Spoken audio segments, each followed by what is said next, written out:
आप अंदर कैसे है? पैसे कहाँ है मैथिली? पैसों के बारे में आपको कैसे पता? आप जाइए यहाँ से और वापस मत आइएगा। अकेली औरत हो और परिवार में भी मैं ही अकेला मर्द बचा हूं। हर चीज में मैं ही काम आऊंगा।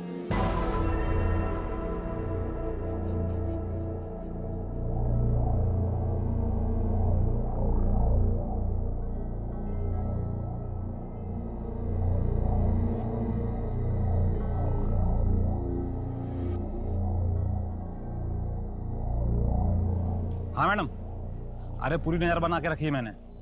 अभी एक वो लेडीज वाली क्लिनिक में गई थी। लेडीज वाली क्लिनिक? गायनेक है क्या? हाँ मैडम।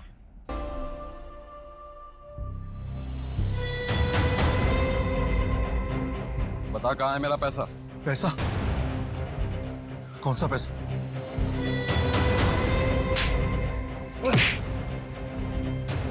देख भाई साहब, मैं सच कह रहा हूं, मैं और शरद वहां से अलग अलग निकल गए थे। आपको इसमें वही दिखेगा, आप देख लीजिए। और मेरा हिस्सा वो बाद में मिल के देने वाला था। देख, झूठ बोलेगा तो बचेगा नहीं, समझा? भाई साहब, मैं झूठ नहीं बोलूं।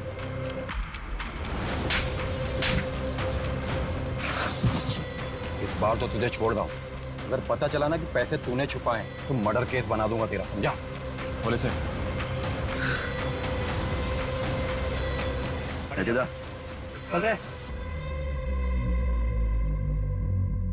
सर, बीबी कहती उसे नहीं पता और ए कहता ऐसे नहीं पता। दोनों में से कोई तो झूठ बोल रहा है। नजर रखो इस पे, खुद ब खुद पैसे तक लेके जाएगा।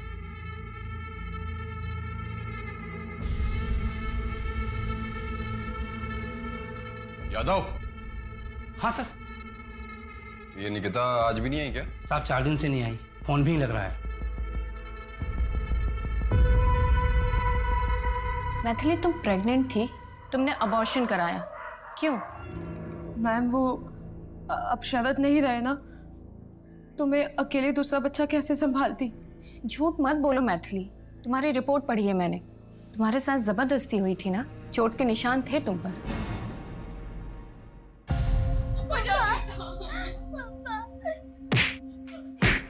हाथ जोड़ती हूँ तुम्हारे आगे, मेरे पति को छोड़ दो, मेरे पति को छोड़ दो प्लीज। ये सुन, जब तक तू पूरे पैसे नहीं दे देते ना, तब तक मैं ब्याज वसूलता रहूंगा। शरद, रुको जाएंगे। मेरी बीवी को छोड़ दो प्लीज। आप बोलिए ना, आप बोलिए ना प्लीज, बोलिए ना। रुको नहीं ने। मैम, सब कुछ शरद के सामने हुआ, उसने रोकने की कोशिश भी नहीं की। इस बात को लेकर तुम्हारे मन में शरद के लिए गुस्सा है? मैथिली, मैं बाहर जा रहा हूँ, कुछ देर में आता हूँ। मैंने पहले ही मना किया था, रोहन के इलाज के लिए जग्गू जैसे लोगों से कर्जा ना ले। हॉस्पिटल के बिल्स बढ़ते गए मैम, और कर्जा भी बढ़ता गया।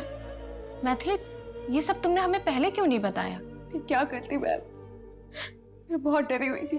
शरद तो रहे नहीं, अगर मुझे भी कुछ हो जाता तो रोहन का कौन ध्यान रखता?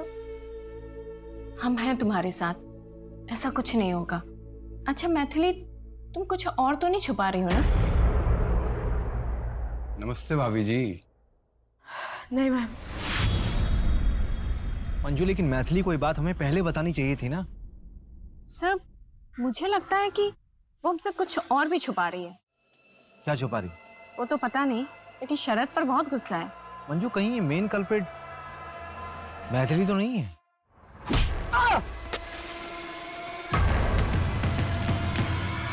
सर, जग्गू भी तो हो सकता है।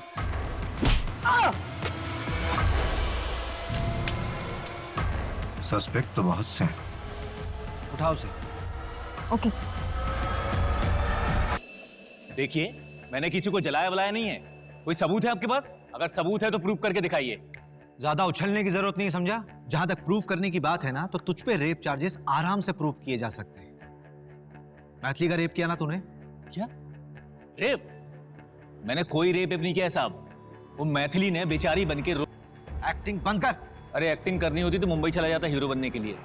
मैथिली बोल रही है ना कि मैंने उसका रेप किया है, तो उसको बोलो कि साबित करे। मैं कसम खाकर बोलता हूं, जिस क्राइम के लिए बोलोगे मैं कन्फेस कर लूंगा। पहले ये साबित करो कि मैंने रेप किया है। टेस्ट कराओ, मेरा सैंपल लो। बैठ जा आराम से। बड़ा अच्छा क्रिमिनल है, कोऑपरेट कर रहा है। रवि, हाँ? सैंपल लो इसका। चल। मतलब मैं बात। चला जा। क्राइम सीन से 500 मीटर की दूरी पे एक सीसीटीवी मिला है।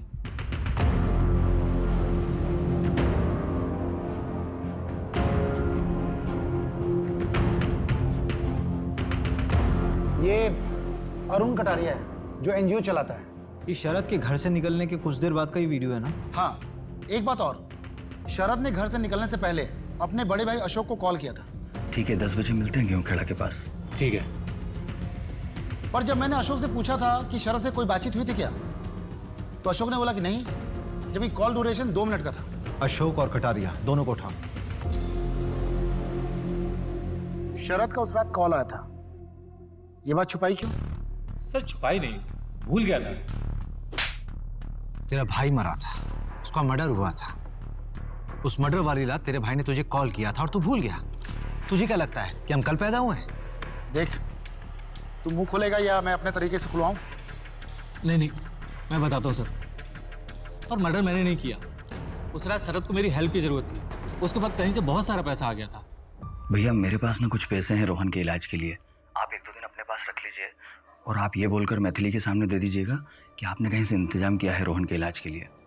मैथिली आप पर शक नहीं करेगी। अरे तुम्हारे पास इतने पैसे आए कहाँ से? वो मैं अभी नहीं बता सकता। ठीक है, 10 बजे मिलते हैं गेहूं खेड़ा के पास। ठीक है सर। मैंने उसका वहां पर काफी देर इंतजार किया, पर वो वहां आई नहीं। और ये बात आप लोगों से इसलिए छुपाई कि आप लोग मुझ पर ही शक करते। देख, तूने बात छुपाई इसलिए शक करना तो बनता है। कहीं ऐसा तो नहीं कि शरद ने तुझे पैसे देने का आइडिया ही ड्रॉप कर दिया हो, इस वजह से तूने उसको मार दिया हो और पैसे चुरा लिए हो। तेरा बिजनेस तो वैसे ही ठप था ना, तो पैसों की जरूरत पड़ती, लालच आ गया होगा। नहीं सर, मैंने उसे नहीं मारा। पैसे कहाँ हैं मैथिली? तूने कुछ किया या नहीं किया ये तो हम पता कर लेंगे, लेकिन अगर कुछ किया होगा ना तो बचेगा नहीं। तो जिस वक्त तेरा फोन आया था उस वक्त का लोकेशन रतिबड़ की जंगल के आसपास था। क्या कर रहा था वहां? सर वहां पर जानवरों को दाना डालने के लिए गया था। मेरा बिजनेस अच्छा चले इसके लिए।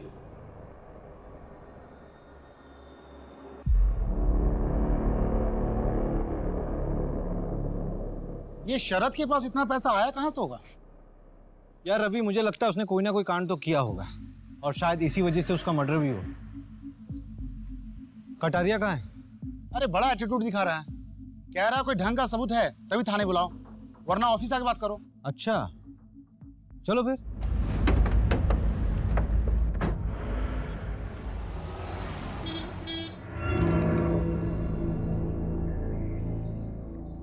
नमस्ते नमस्ते। कुछ ठंडा गरम मंगाए क्या आप लोगों के लिए? नहीं, टाइम वेस्ट करने से कोई फायदा नहीं है, काम की बात करते हैं। रवि,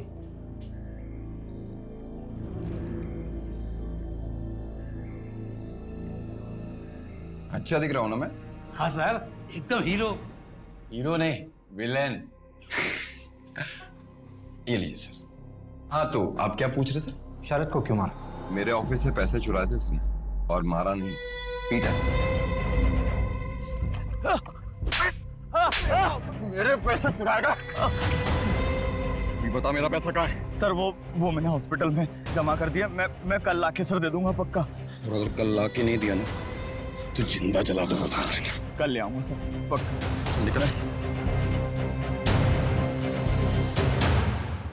जिंदा जला दूंगा ऐसा कहा था सर। शायद उस दिन माता बैठी थी जबान पे, मैंने तो बोला जला किसी और ने दिया। अरे सर, जब वो अगले दिन मेरे पास पैसे लेकर आने वाला था तो मैं उसे क्यों मारूंगा? इस फुटेज में साफ दिख रहा है तुम शरद के पीछे गए थे। अरे वहां मेरी गाड़ी खड़ी थी ना सर, इसलिए जाना पड़ा। अरे मैंने तो उसे छोड़ दिया, दया दिखाई, मारा नहीं उसे। तो तुम्हारे ऑफिस में जो चोरी हुई थी उसकी रिपोर्ट क्यों नहीं लिखवाई तुमने पुलिस में? वो क्या है ना सर कि पुलिस वालों पे मैं विश्वास नहीं करता। मैं अपने काम खुद कर लेता हूँ। आपको एक चीज दिखा, ये देखिए।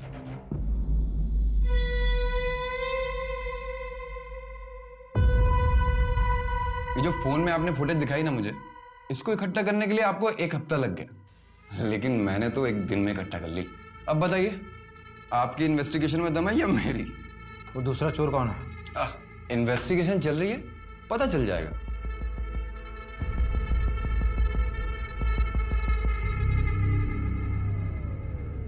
इसके ऊपर ना जरूर बड़े नेता लोगों का हाथ है, वरना इसकी इतनी हिम्मत नहीं होती। ये योगेश अभी तक फरार है और वो जग्गू और अशोक, उन पर तो शक करना लाजमी है। उस रात को शरद को पीटने वाला भी ये कटारिया था। और जिस हिसाब से कॉन्फिडेंटली ये बात कर रहा है, लग तो रहा है कि मर्डर कोई और होगा, लेकिन ये भी हो सकता है कि हमें बेवकूफ बना रहा हो, सारा कांड इसी का किया हुआ हो। अरे ऐसे केसेस हमारे पास ही क्यों आते हैं? पहले से हम इतना काम करते हैं। इस केस में सबसे बड़ा सवाल पता है क्या है? कि शरद के साथ वो चोरी करने वाला दूसरा आदमी कौन था?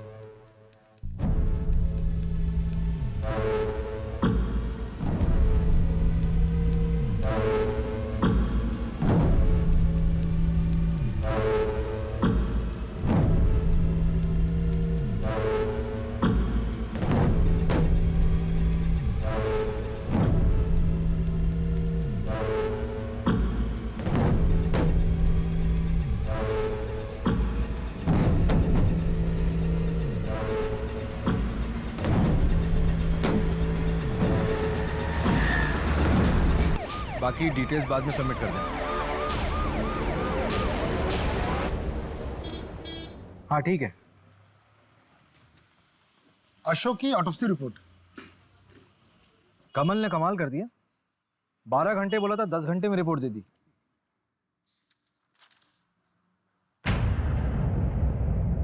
ये तो मर्डर शो कर रहा है। इस रिपोर्ट के मुताबिक एक्सीडेंट के बाद किसी भारी ऑब्जेक्ट से उसका सर कुचला गया।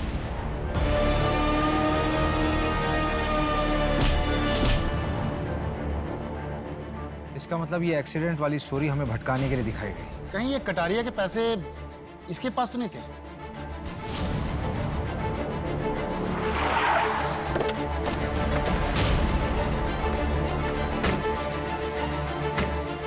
इन्हें लॉकअप में अंदर डालो। और उसने वो बैग वहीं कहीं छुपा दिया, ये मैंने देख लिया था। मैंने बैग खोलकर देखा तो मुझे नहीं पता कि वो इतने सारे पैसे कहाँ से लाया। अगर वो रोहन के लिए लाया होता तो मुझे पता था। मुझे लगा कि अब वो हमें छोड़कर निकिता के साथ अपनी नई जिंदगी की शुरुआत करेगा। मैं वो बैग लेके वहां से निकल गई और घर पे आके कहीं छुपा दिया। मेरा तो ये प्लान था कि मैं शरद को बिना बताए ये सारा पैसा हॉस्पिटल में जमा कर दूं, लेकिन अगले दिन आपने शरद की मौत की खबर सुना दी। तो पैसे इतने दिन छुपा कर क्यों रखे थे? हॉस्पिटल में जमा क्यों नहीं कराया? शरद की मौत के बाद मुझे मुकेश से ये बात पता चली कि उसने ये पैसे सारे कहाँ से चुराए थे, और ऊपर से वो कटारिया रोज घर पे आके धमकी देता था। मुझे मेरे पैसे किसी भी हालत में चाहिए। अगर मैं ऐसी सिचुएशन में ये पैसे हॉस्पिटल में जमा करती तो सबको पता चल जाता। मैंने बस सही वक्त का इंतजार किया, और फिर अशोक भाई साहब के मर्डर के बाद मैंने सोचा कि अब यहाँ पे रहना ठीक नहीं है, इसलिए मैं ये शहर छोड़ के जबलपुर जा रही थी। क्या बात है? जिस दिन शरद पैसे देने के लिए निकला, उस दिन तुमने उसे फॉलो किया। उसी दिन वो निकिता के साथ भागने वाला था। उसी दिन कटारिया ने उसको पीटा और उसी दिन उसका मर्डर हुआ। What a coincidence. इस क्राइम सीन लिखने वाले को तो अवार्ड मिलना चाहिए। सर 2 दिन लॉकअप में रहेगी ना, तो खुद ब खुद सच बोलेगी। नहीं नहीं, रहने दो मंजू, रोहन अकेला रह जाएगा। एक काम करो, उस पर सिर्फ नजर रखो। ये शहर छोड़कर फिर बाहर नहीं जानी चाहिए।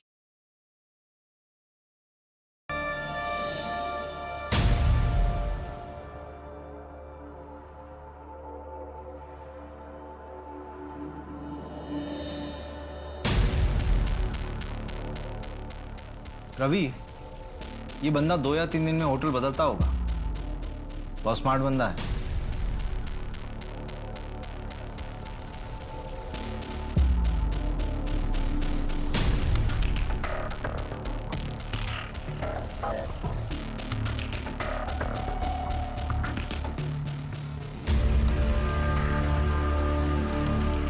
हाँ कमल, यार एक फेवर चाहिए।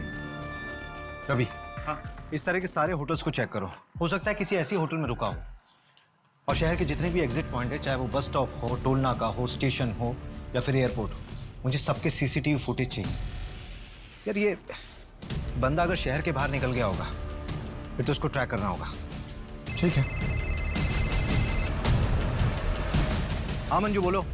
सर, कटारिया की डिटेल्स निकाले तो पता चला कि इनकम टैक्स डिपार्टमेंट की इन्वेस्टिगेशन चल रही है उसके ऊपर। कटारिया के फ्रॉड्स, बड़े लोगों की मनी लॉन्ड्रिंग, सबकी डिटेल्स है इसमें। उठाओ साले को, बहुत हेकड़ी दिखा रहा था ना, निकालते हैं इसकी हेकड़ी।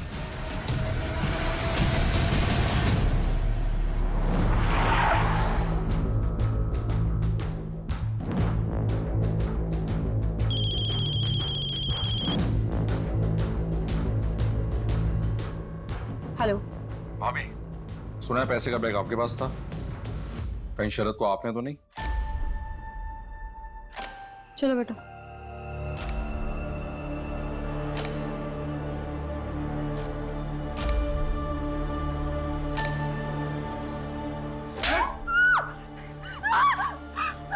बड़ी आश की चढ़ी देना उस शरद के साथ, मुझे धोखा देगी।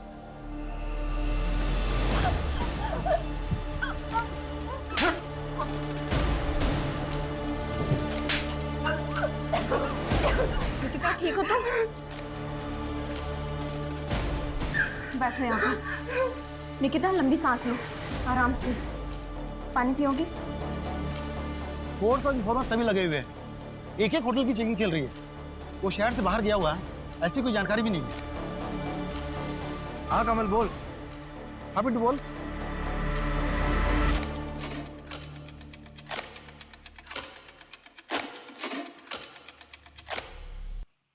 शरद शुक्ला,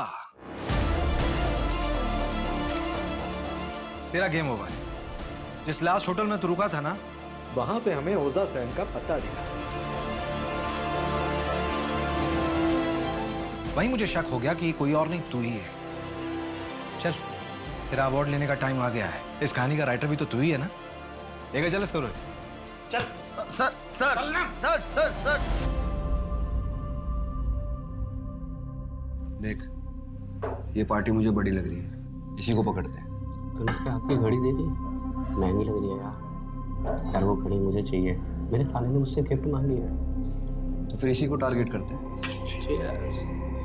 पर वो क्रिमिनल है, बड़े लोगों के लिए मनी लॉन्ड्रिंग का काम करता है एनजीओ के जरिए। मैं कुछ करना चाहता हूँ और इसमें मुझे तुम्हारी जरूरत है। चोरी करते हैं, कटारिया के ऑफिस में पैसा है। कमाल का कोइंसिडेंस है, जहां ये चिंदी चोर रंजन और मट्टू बैठकर प्लान करते थे, वहीं पर एक क्राइम भी प्लान हुआ। तुमने मैथिली से सब कुछ छुपा के रखा हुआ था। उस रात जब तुम बैग लेके घर से बाहर निकल रहे थे तो मैथिली ने तुम्हें देख लिया था, और इतने दिनों से वो बैग उसी के पास था। मैं मैथिली को सब कुछ बताने ही वाला था। और निकिता का क्या?